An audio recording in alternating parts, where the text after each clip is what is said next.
someone wrote me a comment and they were like, you were such an inspiration. I just got 2 baby alligators. And I was like, oh my God. I was like, no. Like on the live, I was like, this is not what I'm just not what I'm trying to promote. And I'll be the first one to tell you, alligators make horrible pets.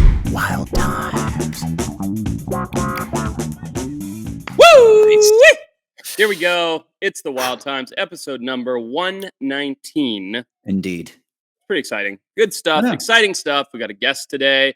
I'm very happy because Peter is not here to be mean to us, which is always much more pleasant. So instead, if you're listening for the first time, we are your co-hosts. There is nobody else that ever does this show with us. I am your host, Forrest Galante, the broologist. Joining me is Papa P himself, the Spiceman, the producer, Patrick DeLuca. How are you, Pat? I'm excited for 3 reasons. 1, our guest today, it's just fantastic. Very excited to talk to him. 2, I have a banger of a battle royale. Ooh, I like that. I'm just excited about that one of the brosteners sent in. Nice. And 3, so we drink Fat Tire because we love it, right? We love Fat Tire here. Scrumptious. Carbon neutral. Yep. Delicious. Delightful. I texted you this, but I was so tell people. I was in Lincoln Park in Chicago this weekend, met up with 6 of my college buddies, and we're sitting outside at this lovely little park where there's like a little beer stand you can go up to. They got some servers bringing you drinks, looking out at towards the lake. It's wonderful. Waitress brings over a bucket of Fat Tires. Okay. And we're like, we didn't order this. She said, someone sent this over. He wanted me to tell you he's a brostener. And she pointed over, and I look over, and there's a group of like mid-20s young men and women, and the guy's waving. No way. Yeah, I got recognized in public. And how good was that? Got a delicious bucket of Fat Tire. How good is that? That's amazing. Hell of a feeling. Let me ask you this. Was that more impactful than when someone would send you a Smirnoff Ice from your Smirnoff Ice commercial campaign days? It never happened once. Really? So, yeah. Apparently, you get a lot more engagement out of talking for an hour than being on TV for 30 seconds. There we go. Well, let's roll into our very exciting guest for the day. Joining us today, the one and only. You know him as an animal expert. You know him from YouTube, TikTok, and all the other social media pages. Probably even Hotmail. He might have a Hotmail, or what's the other thing? MySpace. He mentioned MySpace. So AIM. Yeah. He has an AIM still. He's the one guy still using AIM. Ladies and gentlemen, Mr. Corbin Maxey. Hey guys, if you're enjoying, guys, if you like the Wild Times, check us out on Patreon. We put out 4 extra podcasts per month. That's 1 commute a week that you're just going to be laughing and learning the whole time in the car. Hey, let me do something else. This is the late night content, the stuff that we can't show on YouTube because they'll kick us off YouTube. It's the Cinemax of podcasts. Uncensored, raw dog. It's the Cinemax of podcasts. Check it out. Link right here. Hey, there he is. What's up, buddy? Hey, how's it going, you guys? Good, except Forrest forgot to put his fucking phone on. Damn it! This is the worst start in history. Dude, thank you for coming on, man. It's a pleasure to have you. I'm so excited to be here. I've been binge listening to the show, so I'm so happy to be here. And you have a podcast as well, right? Yes, Animals to the Max. And Forrest, I've been trying to get you on for years. It's like this. It is weird how things work out. On Instagram, I follow you and I saw this post that you posted and I was like, oh, I need to message him again. And then you DM me and asked me to come on the show. And I was like, this is so, like within an hour. It's the craziest thing. I swear it's the weirdest thing. Yeah. I'm sorry. Well, let's definitely do your show. Dude, my social media messages, I'm so bad on it. Ask Kyle. It's like, Kyle, pop in for a second. Here, let me show you. Kyle, what is your favorite thing about how I handle our social media accounts when I go on there? It doesn't happen. He doesn't manage any of it. Yeah, and Forrest, I feel bad. I'm not like trying to like call you out at all. I just was like thinking like I should re-message him or contact some of his people, and then you messaged me, and I was like, no way. And my wife's like, that's hilarious. So cool. Yeah, dude. Well, here we are. Yep. Thanks, buddy. Feeling is mutual. Love your stuff on YouTube. Where are you? In Idaho right now? We're in Idaho. Yeah, about an hour outside of Boise. Okay. And you grew up in Idaho, right? Born and raised. Have you guys been? I know that you mentioned, Patrick, that you've been to Coeur d'Alene. Forrest, I'm assuming you've been. Just to Boise. That's it. That's it? That's it. Yep. Just to and outside of Boise, somewhere where we parked the truck on the side of a really cool river and caught a lot of trout, but I have no idea where. Wow. Okay, next time you come, you need to, like, we could hook you up, show you some awesome places to fish. I mean, my parents have a place right on the river. They have, like, the best bass fishing in town, so. Well, now I'm intrigued. Now I'm definitely doing your podcast. No, I'm kidding. But tell us, Corbin, this is awesome, man. Well, tell our listeners a little bit about yourself and the stuff you do. You know, you have a pretty interesting background. You started a sanctuary when you were young, and just tell us a little bit about yourself. It's pretty cool.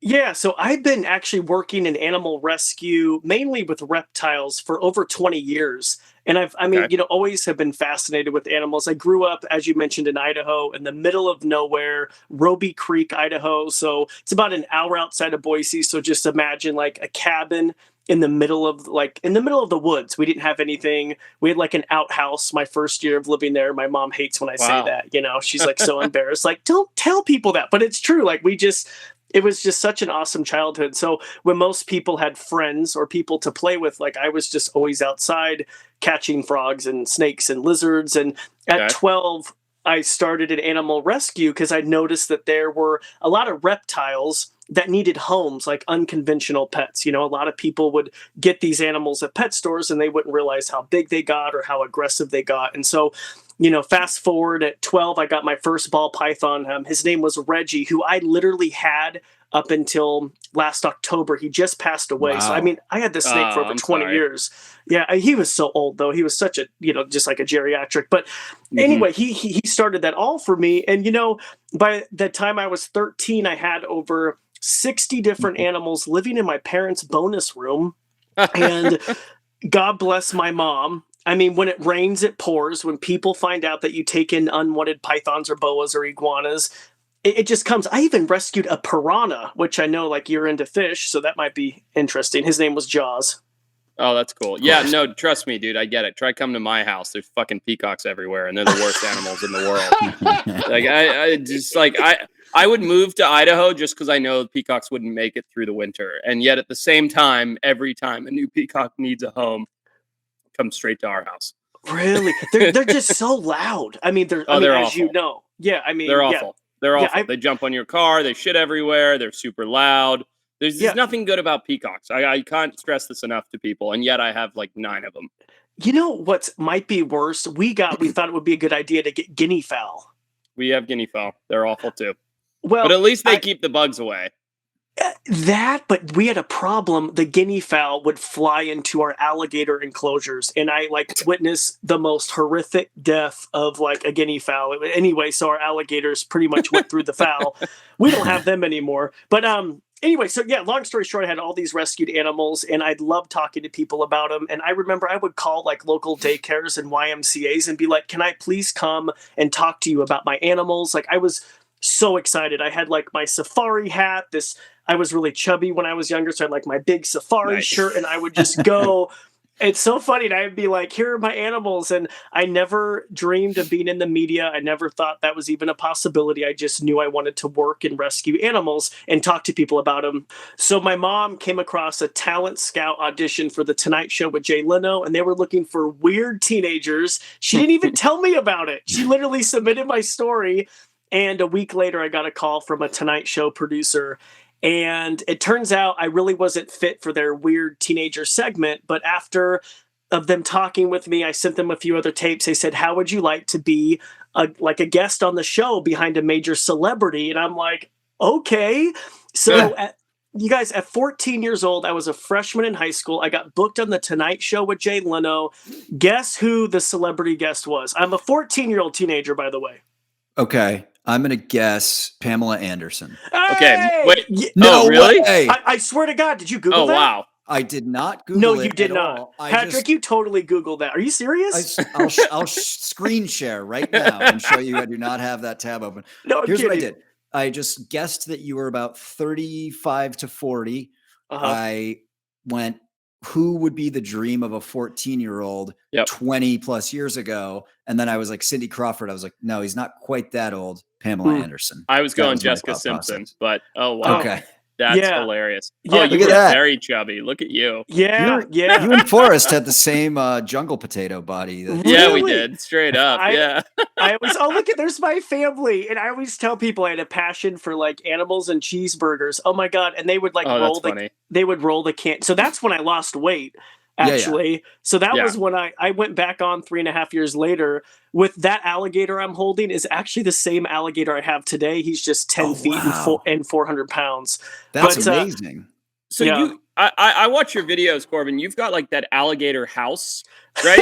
Yes. Yeah. Explain that a little bit. I want to hear the rest of your story, but let's just dogleg here. I also need to know if you got a hug from Pamela Anderson or not. Oh, that's man. also important. Yeah. Okay. But like, fellas, what's more important, the Alligator House or the hug from Pamela Anderson? The hug, obviously. Oh, the hug. Yeah. Man, I'm gonna crush this. Everyone's gonna be so sad. I did not actually hug her. I got to meet her, and it was like my first encounter with the celebrity, and she looked fantastic. It was the weirdest thing. It's like I remember, like, because you knew who she was. I mean, she was so nice, but interestingly, she refused to go out with me because of PETA. And even though my animals were rescued, so it kind of turned into this thing where she never actually was on air with me, but she was very nice backstage. Oh, interesting. Huh. Yeah. No hug either. Alligator House, real quick, and then we'll keep going with your story because it is interesting. But so for those that don't know, I follow Corbin's social media stuff. He's got this, like, he'll explain it, I'm sure, this Alligator House. And I'm intrigued because one of my biggest goals in life is to keep alligators, except one, it's very difficult to do in California. Two, my wife denies me implicitly every time I bring it up. And three, we have small dogs, so that has a lot to do with it. I want to know about your Alligator House. Yeah, so as I mentioned, I had this rescue, and I rescued 2 alligators. One of my alligators, his name is Sonny. He is 21 years old, and now, as I mentioned, he's 10 feet, 400 pounds. Rescued him back in 2006. He was living in a teenager's bedroom, and the mom called me and said, "Hey, I'm tired of my son's pet alligator getting out into the kitchen." So I go over there. Sonny is literally I say that Sonny's in the closet. He literally was in the closet of this teenager's bedroom. No water, nothing. His skin was dry. How did that person get him? How do you get an alligator in Ohio? Or Idaho, Ohio, or Iowa. A lot of people say you live in Iowa. No, so Idaho. People, you can actually get them quite easily. And this Sonny was passed around. It's kind of a long story, but he was shuffled around people. And I had actually known of Sonny, and so he had just gotten too big for his tank, because once they reach 3.5, 4 feet, there isn't a tank you could go buy at a pet store that's gonna house one. So unfortunately, he had no water, he had nothing. My other female alligator, Chompers, came to me in a shoebox, and she was like a little bit bigger than a pencil. She came to me in 2009, and some guy thought that she would make a great present for his fiance, like an anniversary present. They broke up. I ended up with Chompers. So long story short, I had these 2 alligators, and the thing with alligators is they grow. They grow average when they're younger about 1 foot a year. So we needed to plan a place to house the alligators, and they just started getting bigger and bigger. And my dad and I thought of an alligator house. And what we did is we first had to figure out how we were going to get a pool, because I'm sure you guys know pools are like so expensive. I mean, ungodly expensive. I mean, for what we wanted, it would have been $80,000 to $100,000 for a pool, and that's just working in animal rescue. That's wild. That's not money that you have, and so we had to be creative. And my dad noticed that down the road, this farmer had this giant. It just looked like this big, long trough. It just this big, giant thing. It was 40 feet long. And it turns out it was an old water tank sawed in half. Wow. So how did you get that over? How do you move that? Yeah. So we got a backhoe and literally drug it with chains through the fields to our desired place. We dug a giant hole. I mean, we have this all documented too, by the way. I'm thinking about doing like a long form YouTube video on how we did this, because at the time only put it up. I think I should, because it's really unique. So anyway, we dug a hole, and people thought we were crazy, but we thought this could be a great tank. It's 40 feet long. At the time, it was 12 feet wide, about 4.5 feet deep, made of fiberglass. Oh, And nice. There it is. There it is. Oh my gosh, there it is, the Alligator House. I'm like a proud dad. That's Sonny right there, right? Yep. That's Sonny. That's a fake alligator. That is a fake robotic animatronic. How the fuck? Okay, how did people get it into their head that was a fake? Because we get all sorts of negative comments and trolling, and Forrest probably gets the most of it because he's the most famous. Probably. How did people? I don't know. How did it even come to your attention that people were accusing Sonny of being a fake alligator? Comments, man. So the videos started going viral once I started focusing on the Alligator House. It started going viral, and I would notice people would say that he's fake, he's not moving, and that's when I did this video about, is Sonny fake? And that to this day has received millions of views because a lot of people, is that for those of you who think Sonny's a robot? Oh my God, that's so funny. He's moving so slowly. Oh, I love it.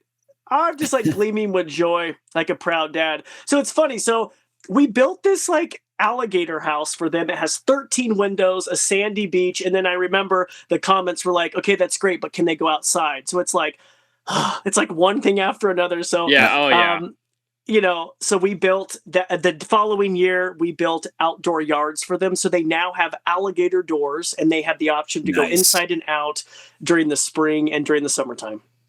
Tell me about your feelings on alligators as pets, like as their temperament, and I mean they're wild animals, blah blah blah. But just like, I don't want to lead the witness here. Tell me your feelings on alligators as pets. Dude, I was just doing a YouTube live yesterday and someone wrote me a comment and they were like, you were such an inspiration. I just got 2 baby alligators. And I was like, oh my God. I was like, no. Like on the live, I was like, this is not what I'm just not what I'm trying to promote. And I'll be the first one to tell you, alligators make horrible pets. They're expensive. They're dangerous.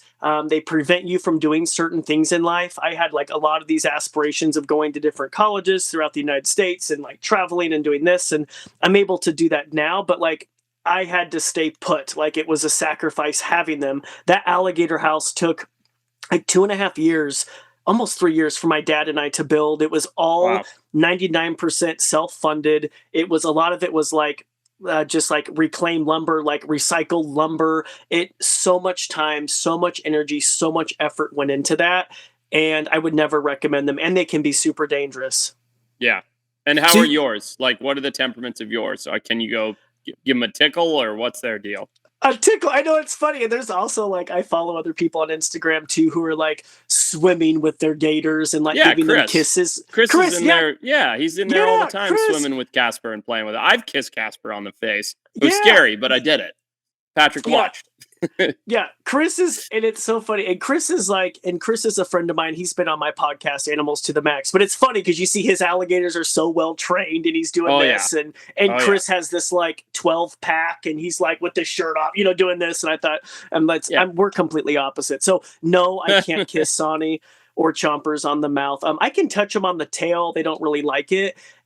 Do they need to, could I work on their training? Absolutely. Like I'd be the first one to say that. Like, I can get them to come to me. They know their names. They know like feeding cues, but could I target train them? 100%. And I'm so interested in doing that at some point.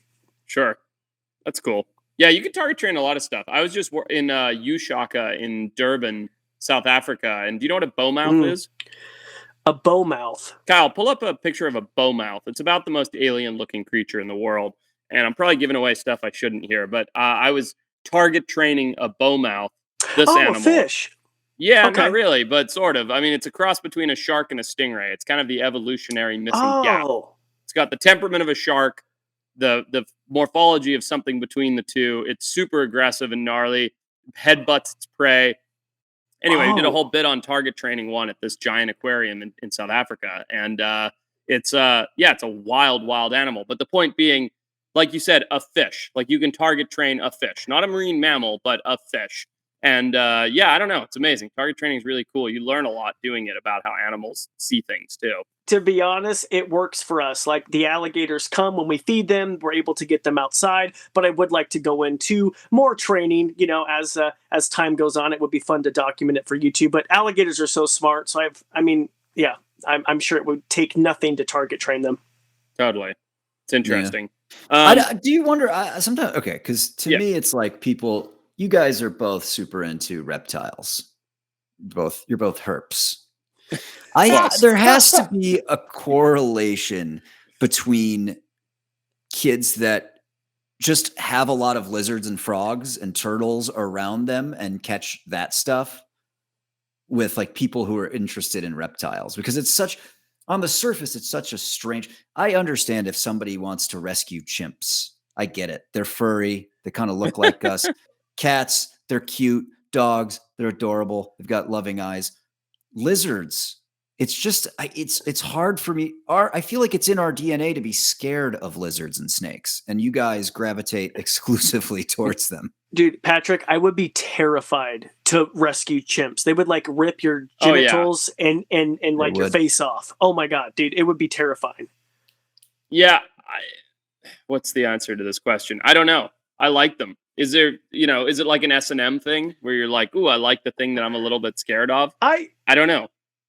Maybe. I liked him because I loved dinosaurs growing up, and I loved like crocodilians. That's like I was that response. I was that weird. I just was that weird kid who would stare at like a motionless alligator at our zoo for hours. Like I always just was fascinated with them. But I mean, and I love all animals. I mean, all across the board. But those are just what I specialized in at a young age. Do you have a house cat? No. Why do you hate cats? I don't actually. We did have a cat. She's no longer with us, but she would use the outdoor alligator yard actually as a litter box. Insane. That's a bad idea. That's a very bad idea. Kitty. Yep. Horrible idea. But no, but we like cats. Like when I go to Africa, man, leopards, lions, cheetah, they're all on my top list for sure. So are you able to, you have a huge following on YouTube, almost 4 million subscribers. Obviously you've appeared on TV a lot. You do the Today Show all the time and stuff like that. Are you able to basically fully sustain your rescue operation and your full-time job running this rescue off of media? Now. Cool. But I think that there's this misconception. Forrest, maybe I'm so curious to hear your thoughts too. I feel like there's this misconception in the media, or when you go on social media, you see people or zookeepers working with animals or people working out in the bush, and they're like, this is the dream job and this is that. No one ever really talks about how there isn't much pay when you work with animals, and it's very hard to find a career to support you. I would say it has been difficult by doing that, by running a rescue, by having, all the animals. Now I'm able to, thank God for social media, for YouTube. Now it's like a full-time thing, but for media, it's great for exposure. But a lot of those shows, you aren't paid much, if at all. I mean, Forrest, what is your thoughts on that? I think I say this to people every time they approach me about working in the wildlife field. You have to be motivated by passion and not finance, right? You just cannot be. I mean, even me, who's been doing this, very mainstream media for nearly 10 years now, I don't make a lot of money, like at all, And I mean, we're at the point now where we're probably making more money through like our podcast and some of those things than I ever made in TV. So you just have to do it because you care about it and because you're passionate about it. And that's what ends up resulting in feeling fulfilled. So it's like, am I making millions of dollars? No, but I'm doing something that I would be otherwise paying to do. You know what I mean? Like if I wasn't, I'm currently being paid occasionally to go on these amazing adventures and wildlife exploration and all of that. If I wasn't doing that, I'd be working in a bank or whatever, saving up money to then pay and go and do those things. So, and I'd be just as broke because I'd be spending every dime on doing all of, paying to do those things. So I think for me, it's like, you just have to be motivated by passion and not really care about the financial side. And if you are, I know that feels this way for me, it doesn't really feel like you're working, and it doesn't really, even though it's long days and puking and heat stroke and all the stuff that we've gone through, it still doesn't feel like work. It feels like a trip with your buddies where you fight and you argue and you get along and you drink beers and all of that, but it doesn't feel like work. It just feels like this incredible life and adventure that you're having all the time, as opposed to like that mundane work environment. So that's the great thing about sort of the media route, right? Is that, you're not going to, become a billionaire from doing it, but Forrest and I got paid to take 25 international trips together with a group of our friends and got paid for it. And those trips would have cost us $1 million each to go on all those adventures. Exactly. And so, that's a lot of the questions we get from our listeners, because a lot of our listeners are pretty young. They're like, a lot of them are between 18 and 24. Mm-hmm. And a lot of them are like, how can I make a career out of doing this? And obviously there's a lot of paths, but media is one where if the lifestyle you want is traveling the world, getting close to really cool species, seeing amazing nature, media production is an amazing way to do it and live a really great life where, you're never going to be a billionaire, but you can pay all your bills and live a comfortable life while also like literally just figuring out every bucket list adventure you want to take and going on it. And so we actually have been working on something for almost 6 months that we're going to be talking about soon. Mm-hmm. It's funny. I wasn't going to bring that up, but there you go. Yeah. We have kind of an exciting announcement that we'll be making in a few months that sort of pertains to that. Did you ever think, Corbin, that like media was going to be your route, or did you just say, man, I've got some really cool animals here, I'm just going to start filming them and see if anyone's interested? Honestly, when I was on the Tonight Show at 14, I felt at home. I had never had any media training. It was the weirdest thing. And I'm not like, I just remember thinking like, okay, this is what I want to do for the rest of my life. And I remember, because I never thought it would be like, I would like do it again. I thought it was like, okay, I'll do the Tonight Show once and that's it. And then Jay asked me to come back. And I thought, oh, this is great. I was 14 and I thought, this is great. I'll get a show on Animal Planet or Discovery Channel and I'll be rich and famous. And then that's it. And it'd be a linear path. It's great. And then it turned into an uphill battle. Like it is like the slowest climb of just rejection after rejection after I'm going to use it for my friend Coyote Peterson. He always says like, he grew up on like a mountain of no's, like literally. We know Coyote. We've had him on the show, I think twice now. We know. Yeah, totally. It was this uphill battle, but I never gave up, and I always wanted a show like in traditional media. So after trying, I got back on the Tonight Show. In college, I got on the Today Show after years of pitching, and I always wanted to use that as a platform to try to get attention of a network. And of course, you got attention from production companies or agents, but nothing ever came really through. Yeah. And I remember we met someone, some locals here who were YouTubers, and they were saying you should really start a YouTube channel. And I had started YouTube back in 2008, but I really didn't put much into it. It got really depressing when you put so much effort into something and then no one watches, or I'm sure you guys have done this. You like put out some content and then you start reading comments and it was like, oh, so discouraging. Like, oh, maybe it's not for me. But in 2020, I thought I should really start focusing on YouTube and maybe I could, I don't know. And I started filming short form videos and I didn't know what people wanted. And I just continued to kind of document my life. And by filming those videos, that's what grew my social media following from such low numbers to such high numbers. I mean, for people listening who were like, oh man, maybe I'm too late for the game. I was late for the game. Like in 2020, I had 500 subscribers on YouTube. Like I had under 5,000 followers on Instagram, like 3,000 Facebook followers. And now we're approaching over 7 million followers across all platforms. So, almost 2 billion views on YouTube right now. So I am living proof, if you put the time in, that it can happen even in this day. So short form videos is what took off. And that was a long-winded answer, but Patrick, that's when I thought, wow, I can start making money for the animals by doing this, which has been, it's been amazing. Very cool. We find it interesting because we started this podcast, which did it start on YouTube? No, it didn't. No, it didn't. We just did audio. That's right. Yeah. We started this podcast during the height of COVID because we were bored, and we all did a COVID test. Well, we started just on Zoom, but then we all did a COVID test and got together in my garage and filmed the first one. Or not even filmed it, just recorded the first one. And we were like, oh, we'll just do this because it's fun. It's like our version of, remember those Zoom hangouts people were doing during COVID? Yeah. Like that was like a thing. This was like our version of a Zoom hangout where we just recorded it and then put the audio out. And now it's become a full on thing. We like do the podcast every week or every other week, whatever it is. And I don't know, have guests like yourself on, and it's pretty funny because it's all just something that's materialized from us chit-chatting. Yeah. No, that's Totally. great.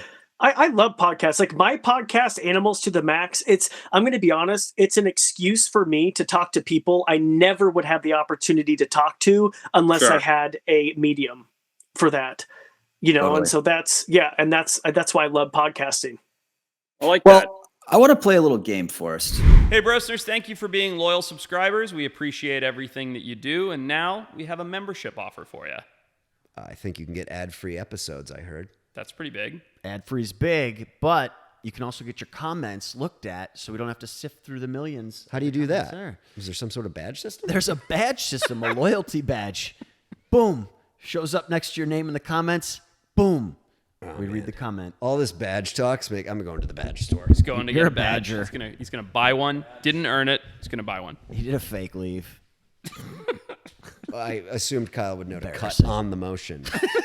All right, let's cut now. That's our ad. Okay. We love games. Okay. We do. We play a lot of games. Yeah, we're making our own game. There you go. Yeah. Shh, don't tell Let's people. play a reptile-centric version of the Extinct or Alive game, Oh, very good. Very good. Oh, the Lazarus species game. So you guys are the experts. I'm going to name a species that's either been deemed extinct or extinct in the wild, and I want to hear your takes on could it still be out there. Love Okay. it.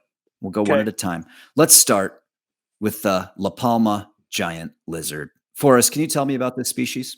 Yes. I think I've seen it on a absolutely. deck for Extinct or Alive season 1 or 2. I can't remember. Or 3 or 4. I don't even Yeah. know. But yeah, the La Palma giant lizard on this Canary Islands, I believe, in this Spanish-owned archipelago, was this giant lizard, the La Palma giant lizard. Now, they've had 3 or 4 sightings, the most recent of which was a couple tourists sitting on a beach when all of a sudden a 3-foot-long lizard crawled out right next to them on the sand, came down by the water's edge, looked at them, and then slowly waddled its way back into the bushes. Now, this lizard has been deemed extinct, I want to say 50 years ago. I'd have to fact check that. And yet reports like that of the tourists that I just mentioned have happened as recently as like 3 years ago. So with that information, Corbin, I'll let you go first. The La Palma giant lizard, extinct or alive? it's alive. And I have very credible sources next to the Loch Ness Monster. So I'm assuming the article on Google is correct. So I'm going to say it's alive. I swear to God, it says Loch Ness Monster and then La Palma giant lizard alive. Has to be That's legit. preposterous. Okay, 100%. well, I have always held out hope that this species exists. That's why I had it in several decks. The reason being, La Palma Island is like a big caldera, or it's a big mountain, basically.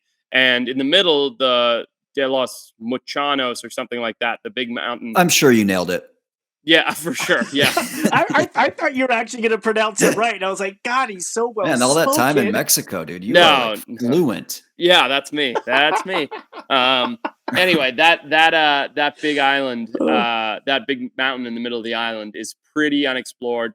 Lizards can hide, as you know, Corbin. You can have one in a terrarium and not find it. You dig through the whole terrarium and be like, where the hell is this damn little lizard? And it can be in a box this big and it can get away from you. So I don't know. I think it's out there too. That's 2 for alive.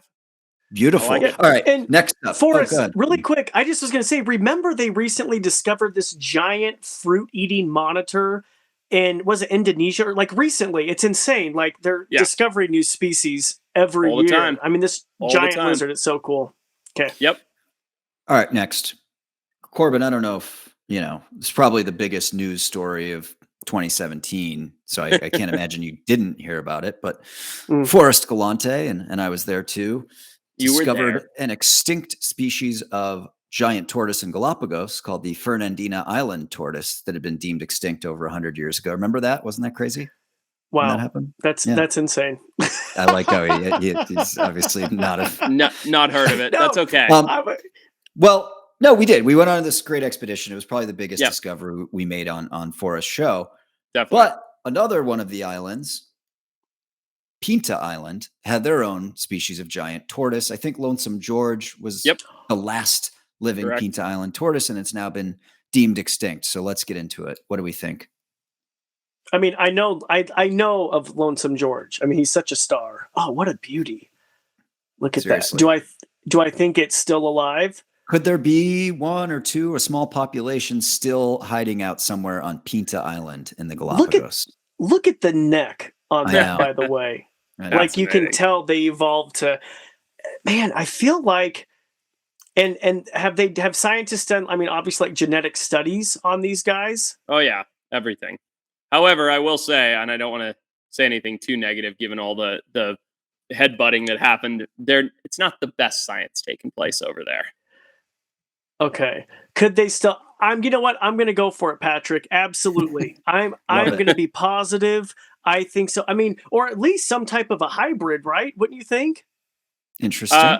The hybrid theory, I think, is more likely. But short answer, I'm going to go extinct. I think that they've done extensive surveys of Pinta Island. It's not like Fernandina, where we went, which is so hellish and difficult, and for whatever reason they hadn't surveyed as well. I think that sadly the Pinta Island tortoise is likely gone. Okay, well, I want to do a TV show with Corbin. I like his attitude more. That's fair. Yeah. That's a good choice. Oh my That is God. a good choice. It's a good YouTube video, man. Like, we have a problem. Right. Like I can see it in my mind. Like, anyway. Yeah. All right, let's do two more because this is fun and I like talking about, especially this one, which great. I don't know anything about. Forrest, what do you know about the Cape Verde giant skink, which has been deemed extinct? Well, what I know about it is it was a giant skink on this. Where is Cape Verde? I looked this up. We had this written out at one point. Let me look it up. It was the largest skink known out in this set of islands. And what's interesting, so it's off Senegal. That's right, off of West Africa there. And it's the largest skink, I think, known to man, or at least it was. And they found it through museum specimens. They didn't even find it like out on the island and then it ran out. They found that in, I think, the London Natural History Museum, maybe some others, they had these specimens of these giant skinks from Cape Verde. And they're like, oh, wow, there's a big species of skink out there. And then they sent one or two trips out there to try and find them. No success. So they deemed it extinct. So that's about all I know about it. I think, it's a small group of islands in an area that is quite densely populated, but it's not somewhere that a lot of active science is taking place. I mean, when you think cutting edge wildlife science, you probably don't think Senegal and Gambia. So, I think that given the fact that it could have been any of the, 1, 2, 3, 4, 5, 6, 7, 8, 9, 10 islands, I think there's a shot. Okay. I'm going to agree with Forrest on that. I think there's still hope. And I just Googled the photo. It looks a lot like my prehensile-tailed skink from the Solomon Islands. Like really similar, actually. Yep, exactly. Yeah, pull up this picture, Kyle. Cape Verde, obviously there's tourist areas and it's super built up along the beaches. Yep. Like, look at this lush valley here. Tell me there couldn't be Kyle fucking. There we go. Oh, wow.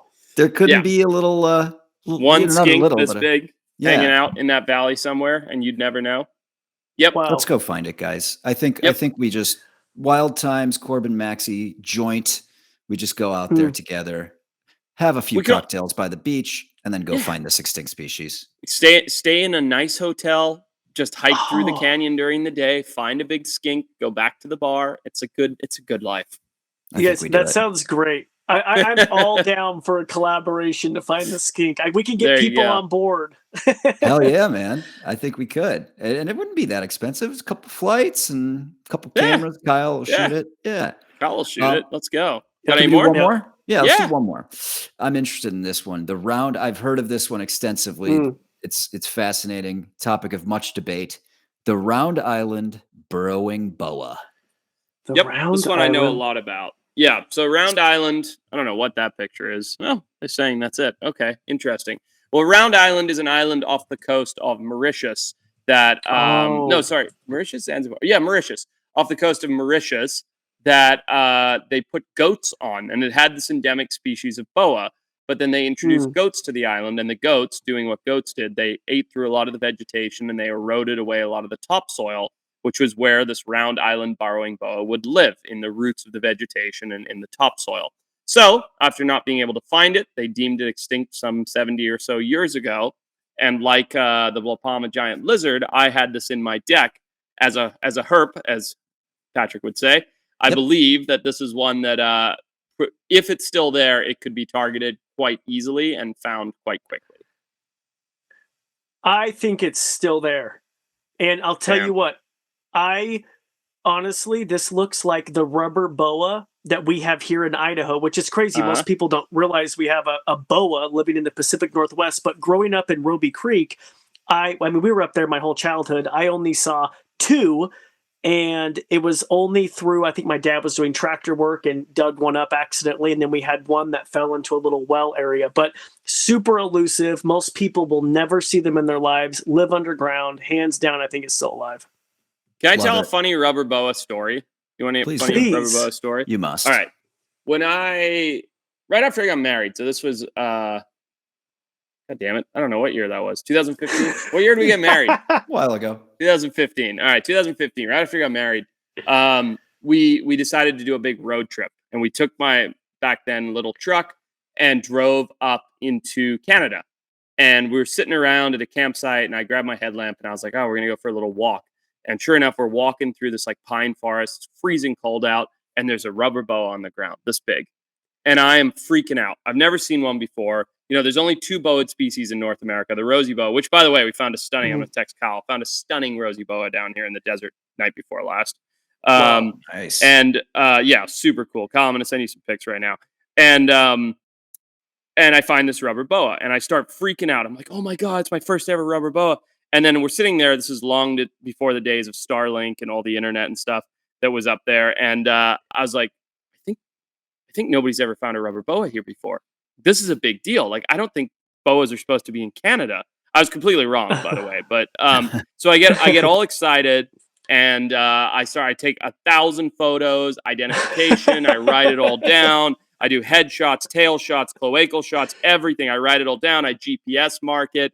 I go through all this thing, and I make my wife literally pack up and leave our campsite at like 4 a.m. the next morning to head into town, just so that I can get the word out that I've redescribed the range of the rubber boa up into Canada, where it was absolutely not known to be. So she wake her up at like 5 a.m. for a 3-hour drive back to the city or town area to get cell phone service. And this is where the story gets really preposterous. Instead of like a smart person, like grabbing a field guide or something, I start texting all of my old professors about this big discovery I've made at 5 a.m.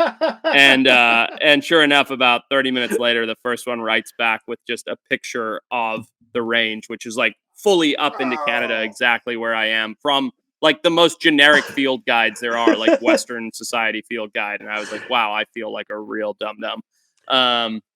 Yeah, I've done that. I've done that like a bunch of times with like developing TV shows, where I'll be like, I'll get an idea. I'll literally spend like 8 hours like starting to write it up and like figuring out how am I going to like make a sales presentation for this. And then I'll be like, I should probably Google it. And then I'll Google it and be like, yeah, it's already a show. It's airing right now. Yeah. I've done that 5 times. It's like, how do I not Google this first? Because passion is the driver. Yeah, exactly.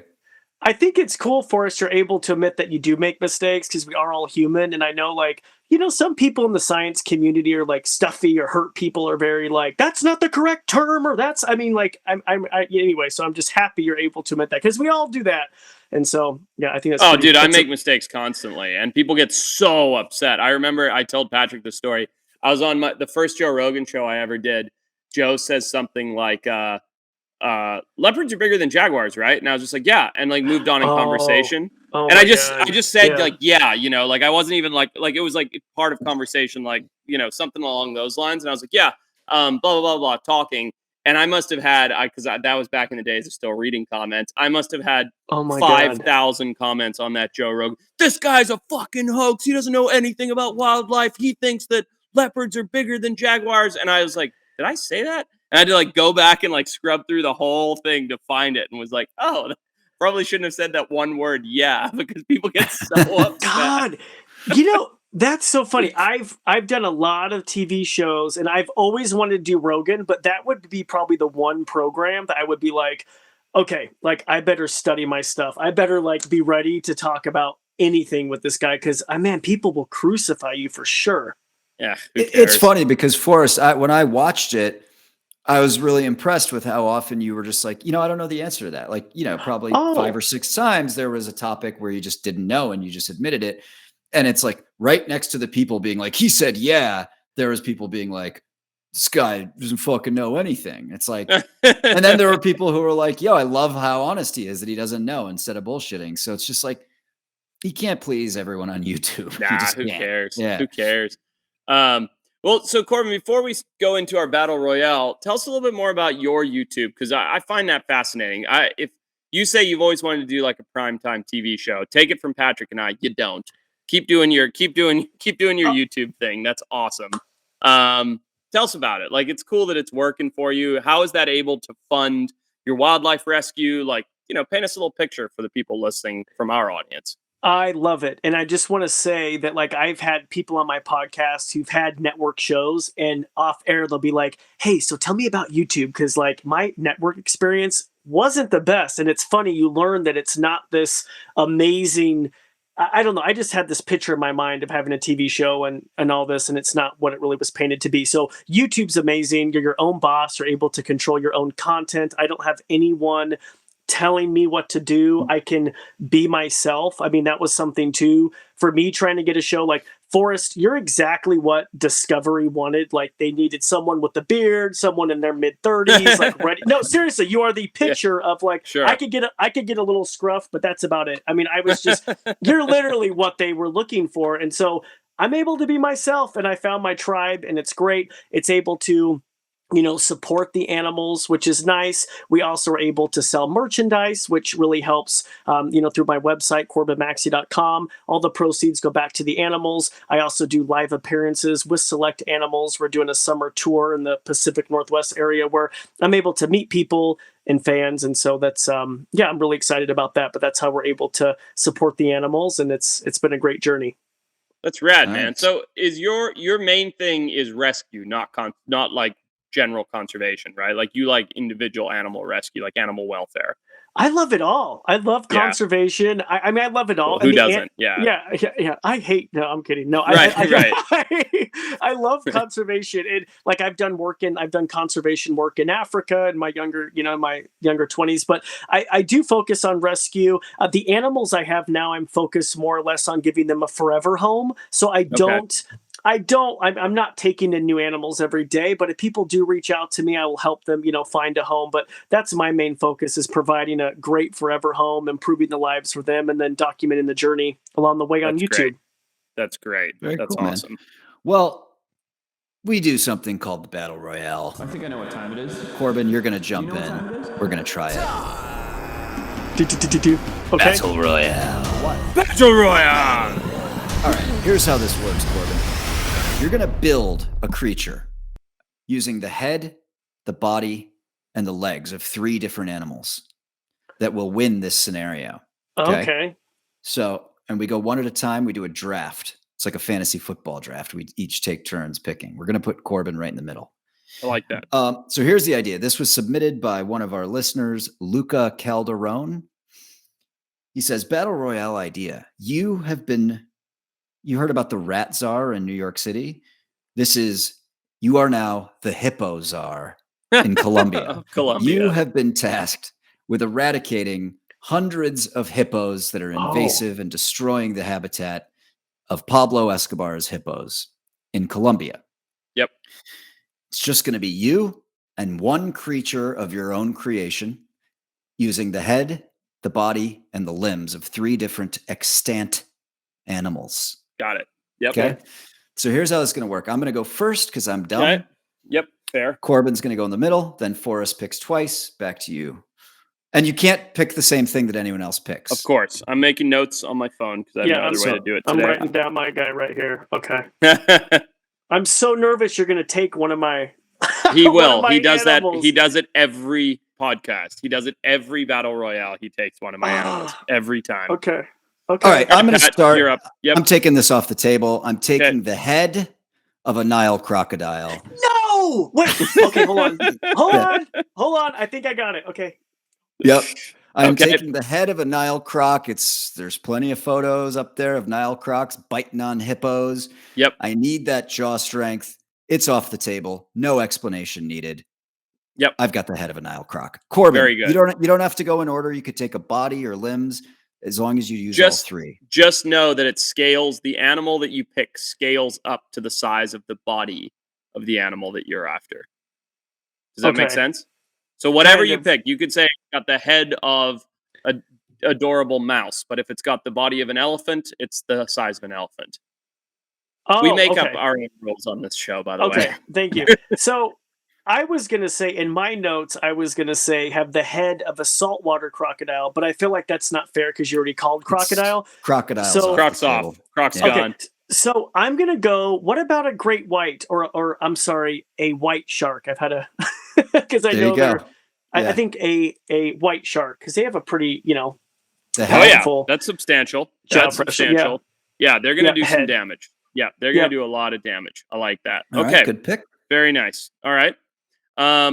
Well, now you just did my thing. Okay. All right. Very good. You guys suck. Here's what I'm going to do. We're in Colombia. Hippos primarily like to hang out in a freshwater environment. So I'm going to take the body of an Amazonian pink river dolphin. Okay. That's right. Yep. Stay with me now. So I've got a fast, agile, aquatic animal. Okay. That's the body right there. Now just imagine that adorable creature, except it's donning the head, scaled up, of a black mamba. That's right. It's got the venom of a mamba. Black mamba head and pink dolphin body. Ooh. That's smart. I see where you're going. Yeah. I see what you've done. Yep. Okay. I'm writing my own picks down so I don't forget them. All right, Corbin, you're up for another pick. You've already got the head of a white shark. Yeah. I need something with the strength. So I'm going to go something with an elephant. I need something with a big body. Okay. And hippos aren't the best swimmers. So I'm assuming we could get an elephant in there with the hippo. So I'm going to go with the head of a great white, a body of an elephant. And this is going to be a fun one. Size of an elephant. And now the size. This is going to be a fun one for Dave Sunshine or whomever decides to craft these creatures for us. Yes, good. Yeah, this is going to be fun to put these together in CG. All right. So I've got the head of a Nile croc. I want my body to be big, but I don't want it to be... I want something big that can contend in the same space as the hippo.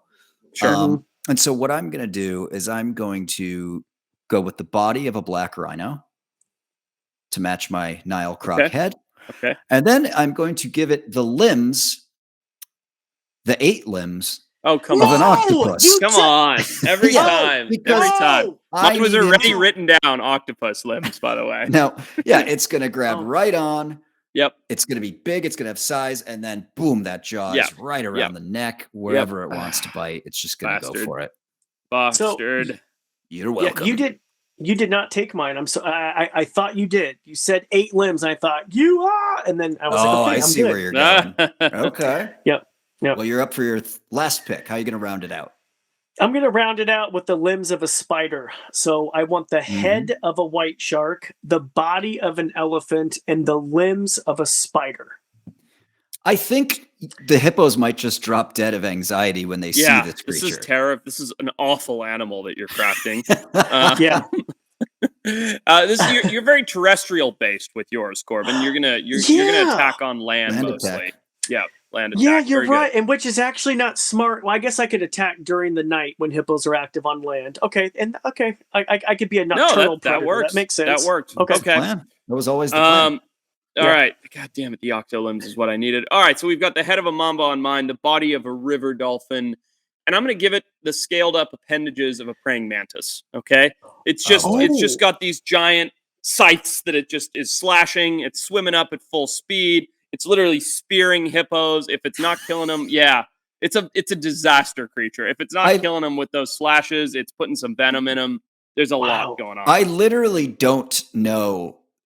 This is a challenge to Dave Sunshine. I know he does this all just for passion and not for shout outs, but I don't think you can make these animals. No, there's no way. They're a mess. They're such a mess. Run it down for us. All right. So, brosteners, weigh in. Let us know what creature you would make to combat the Pablo Escobar hippo problem, or let us know who wins the Battle Royale. Is it Pat's head of a Nile crocodile, body of a rhino, or the octo limbs for grabbing? Corbin coming in with the head of a white shark, body of an elephant, and limbs of a spider, aka every child's nightmare.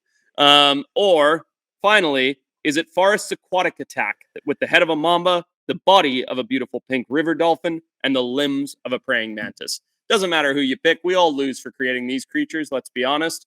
And, we don't have Peter here to do the thing. So go to somewhere and click something. And we've got a social media page, and there's a thing called Patreon where we do other stuff. And I don't know, he says something like that. We'll just right? cut Peter in doing it. But Okay. Corbin, thank you for coming on, man. Your content is really, really good. It's super fun. Forrest and I both follow. How do people find you on the YouTube and the socials? Yeah, just go and search Corbin Maxey, Maxey, and we're everywhere: YouTube, TikTok, Instagram, also Facebook as well. So wherever you prefer, and hopefully check it out. Hope you enjoy it.